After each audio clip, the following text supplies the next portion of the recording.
Hi everyone. இப்போ பார்த்தீங்கன்னா சிக்னலில் ஒருத்தரை நான் பார்க்குறேன். அவர் என்ன பண்ணுறாருன்னா, அந்த ஷேடோ இருக்குது இல்லைங்களா, காரில் இப்படி ஒட்டினோம்னா வெயில் படாமல் இருக்கிறதுக்கு ஜன்னலில் ஒட்டிக்கிறதுக்கான ஒரு டிவைஸ் ஒன்று.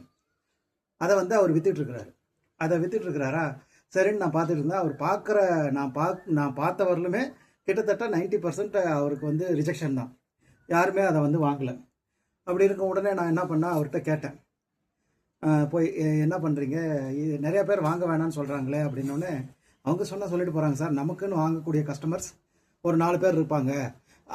இந்த 97 பேர்த்துக்கு பயந்துக்கிட்டு அந்த 4 பேர்த்துக்கு நம்மளால் விற்காமல் இருக்க முடியாதுல்ல அப்படின்னு சொன்னார். ஸோ அப்போ 97 தடவை ரிஜெக்ட் ஆனாலும் அந்த வேலையை மறுபடியும் செஞ்சு அதில் ஏர்ன் பண்ணுறாருங்கிறது எவ்வளோ பெரிய விஷயம் பாருங்களேன். கேட்டால் அந்த இடத்துல இன்ஸ்டண்ட்டாக டிமாண்ட் கிரியேட் ஆகுது அப்படின்னு சொல்லிட்டு அவர் சொல்கிறார். அப்போ இதுலேருந்து நமக்கு என்ன தெரியுதுன்னா, நம்ம ரிஜெக்ஷனை பார்த்து பயந்துக்கக்கூடாது. நம்மளை எத்தனையோ பேர் ரிஜெக்ட் பண்ணுவாங்க, ஆனால் நம்மளை ஏற்றுக்கிறவங்க இருப்பாங்கங்கிறது தான் விஷயம். நன்றி.